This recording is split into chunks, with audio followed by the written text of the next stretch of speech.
Okay, so ఈరోజు topic ఏంటంటే why the Balochistan is bleeding. పాకిస్తాన్లో ఈ టెర్రర్ అటాక్ జరగడం, ట్రైన్ హైజాక్ చేయడం అనే ఇన్సిడెంట్ జరిగిందనమాట. సో మెయిన్ ఈ వీడియోలో మనం ఫస్ట్ కాంటెక్స్ట్ చూద్దాం, అసలు ఎందుకు న్యూస్లోకి వచ్చింది. మీ అందరికీ తెలిసిందే, బలూచిస్తాన్లో జాఫర్ ఎక్స్ప్రెస్ని హైజాక్ చేయడం జరిగింది బలూచిస్తాన్ లిబరేషన్ ఆర్మీ పర్సనల్ అనమాట. సో అలా హోస్టేజెస్గా తీసుకొని now the situation has come to normal. But ఎందుకు జరిగింది, అది ఎందుకు హైజాక్ చేశారు, అసలు ఏంటి ఇష్యూ ఏంటి అనేది ఈ వీడియోలో డీటెయిల్గా చూద్దాం. ఫస్ట్ మనం ఈ వీడియోలో ఏమేమి చూస్తాం రిగార్డింగ్ ద ఇన్సిడెంట్, అసలు ఇన్సిడెంట్ ఏంటి, ఏ రైల్వే ట్రాక్ మీద జరిగింది, ఎక్కడి నుంచి ఎక్కడికి వెళ్తుంటే జరిగింది, ఎందుకు జరిగింది అనేది చూద్దాం. About Balochistan and its importance, అసలు బలూచిస్తాన్ యొక్క ఇంపార్టెన్స్ ఏంటి, అసలు ఏంటి బలూచిస్తాన్ ఎక్కడ ఉంది ఏంటి అని. దెన్ అబౌట్ బలూచిస్తాన్ మూమెంట్, అసలు బలూచిస్తాన్ మూమెంట్ అంటే ఏంటి, రీజన్స్ ఏంటి, ఎందుకు స్టార్ట్ అయింది Balochistan movement. Then India's involvement ఏమన్నా ఉందా దీనికి సంబంధించి అనేది క్లియర్గా చూద్దాం. ఫస్ట్ అసలు ఇన్సిడెంట్ ఏంటి. సో ఆబ్వియస్లీ హైజాక్ జరిగింది. హైజాక్ ఏ ఎక్స్ప్రెస్లో జరిగింది, జాఫర్ ఎక్స్ప్రెస్లో జరిగింది. జాఫర్ ఎక్స్ప్రెస్ అనేది మనకు క్వెటా రైల్వే స్టేషన్ నుంచి ఇస్లామాబాద్ రైల్వే స్టేషన్ వరకు రీచ్ అవుతుంది అనమాట. ఈ మధ్యలో 17 టనల్స్ ఉంటాయి.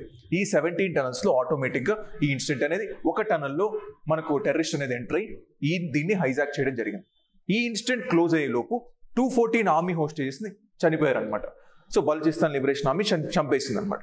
దెన్ ఎందుకు హైజాక్ చేశారు అని బలూచిస్తాన్ లిబరేషన్ ఆర్మీ అడిగితే we want independence from Pakistan అని క్లారిటీగా చెప్పారనమాట. ఇప్పుడు అసలు బలూచిస్తాన్ ఎక్కడుంది అండ్ దాని యొక్క ఇంపార్టెన్స్ ఏంటి. ఫస్ట్ బలూచిస్తాన్. సో బలూచిస్తాన్ అనేది మనకు పాకిస్తాన్లో వన్ ఆఫ్ ది ప్రావిన్స్ అనమాట. ఇప్పుడు మనకు స్టేట్స్ ఎలాగనో ఆంధ్రప్రదేశ్, తెలంగాణ ఇది ఎలాగనో అక్కడ ప్రావిన్సెస్ అంటాం అనమాట. ఇప్పుడు బలూచిస్తాన్ అనేది ఒక ప్రావిన్స్, పంజాబ్ అనేది ఒక ప్రావిన్స్, దెన్ సింధ్ అనేది ఒక ప్రావిన్స్, ఇలా ప్రావిన్సెస్ ఉంటాయి. దాంట్లో వన్ ఆఫ్ ది ప్రావిన్సే బలూచిస్తాన్. బలూచిస్తాన్కి సంబంధించిన ఇంపార్టెన్స్ ఏంటి, ఇది లార్జెస్ట్ ప్రావిన్స్ అనమాట. చూడండి, మొత్తం అన్నిట్లో ఇది లార్జెస్ట్ ప్రావిన్స్, లీస్ట్ పాపులేటెడ్. అంత పెద్ద ప్రావిన్స్ అయినా ఓన్లీ 15 మిలియన్ పాపులేషన్ మాత్రమే ఉంటారు. యారిడ్ డెజర్ట్స్ ఉంటాయి, మౌంటైనియస్ టెరెన్స్ ఉంటాయి, అన్టాప్డ్ మినరల్స్ ఉంటాయి. Second major supplier of natural gas అంటే రెన్యూబుల్ ఎనర్జీ సప్లై చేస్తుంది పాకిస్తాన్కి. దెన్ లాంగ్ కోస్ట్ లైన్ కూడా ఉంటుంది అనమాట. This is the importance of Balochistan. అసలు బలూచిస్తాన్ మూమెంట్ ఎక్కడి నుంచి స్టార్ట్ అయింది, about Balochistan movement and reasons. First అసలు బలూచిస్తాన్ అనేది ఏం అడుగుతుంది, బలూచిస్తాన్ మూమెంట్ ఏం అడుగుతున్నారు, ఆటోమేటికల్గా ఇంపార్టెన్స్ లైక్ ఇండిపెండెన్స్ అడుగుతున్నారు. దీంట్లో కూడా బలూచిస్తాన్ రీజన్ అనేది ఏవేవి కవర్ చేస్తుందో చూద్దాం. ఫస్ట్ బలూచిస్తాన్ మూమెంట్ అనేది ఓన్లీ పాకిస్తాన్లో ఉన్న బలూచిస్తానే కాకుండా ఇరాన్లో ఉన్న సిస్తాన్ ప్రావిన్స్ని కూడా కవర్ చేస్తుంది. అలాగే ఆఫ్ఘనిస్తాన్లో ఉన్న కాందహార్ ప్రావిన్స్ కూడా కవర్ చేస్తుంది. ఇవన్నీ కవర్ చేసి మాకు ఒక సపరేట్ కంట్రీ కావాలి అని బలూచిస్తాన్ మూమెంట్ యొక్క మెయిన్ ఎయిమ్ అనమాట. సో ఇప్పుడు Balochistan movement separatist movement from independence. ఏ గ్రూప్స్ ఇన్వాల్వ్ అయ్యాయి, బలూచిస్తాన్ లిబరేషన్ ఆర్మీ ఇన్వాల్వ్ అయింది. దెన్ బలోత్, రాజీ, ఆజోయ్, సంగర్ అనేది ఈ 2 గ్రూప్స్ అనేది మేజర్గా వర్కౌట్ చేస్తున్నాయి అనమాట ఇండిపెండెన్స్ తీసుకురావడానికి. ఇప్పుడు ఎందుకు మనకు మేజర్గా ఈ బలూచిస్తాన్ మూమెంట్ స్టార్ట్ అయింది. ఫస్ట్ రిసోర్సెస్, అంటే దాంట్లో చాలా అన్టాప్డ్ రిసోర్స్ ఉన్నాయి, లార్జ్ ఏరియా కదా, మంచి రిసోర్సెస్ ఉన్నాయి. ఫస్ట్ చైనాస్ యాంగిల్ చూద్దాం.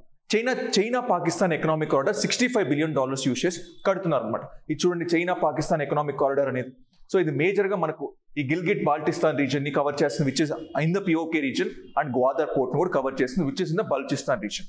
ఈ రీజన్స్ని కవర్ చేస్తుంది కాబట్టి ఆబ్వియస్లీ బలోచ్ పీపుల్ ఒప్పుకోవట్లేదు. ఎందుకు ఒప్పుకోవట్లేదు, ఈ చైనా పాకిస్తాన్ ఎకనామిక్ కారిడార్ని కట్టడానికి మేజర్గా చైనీస్ వాళ్ళే వచ్చి కడతారనమాట. ఎంప్లాయీస్ కూడా చైనీసే ఉంటారు, దానివల్ల లోకల్ పీపుల్కి ఎంప్లాయ్మెంట్ రాదు కదా. Then why should we need this type of project అని అడుగుతున్నారు అనమాట. దెన్ గ్వాదర్ పోర్ట్ కట్టడం, మైనింగ్ ప్రాజెక్ట్స్ కట్టడం, ఇవన్నీ చైనా చేస్తుంది కాబట్టి ఆటోమేటిక్గా బలోచ్ పీపుల్కి నచ్చట్లేదు. Then second angle, Canadian miner Barrick Gold, it is ఒక మైనింగ్ కంపెనీ అనమాట. ఈ రేకో డిక్ మైన్ దాంట్లో 50% స్టేక్ అనేది దాని చేతిలో ఉందన్నమాట. అసలు ఏమున్నాయి ఈ మైన్లో అంటే, మైన్లో మనకు కాపర్ ఉంది, గోల్డ్ ఉంది. World largest untapped resource of copper and gold ఉందన్నమాట. అది రేకో డిక్ అనే ఒక మైన్లో ఈ గారిక్ గోల్డ్ అనే ఒక కంపెనీ తీసుకుంది అనమాట.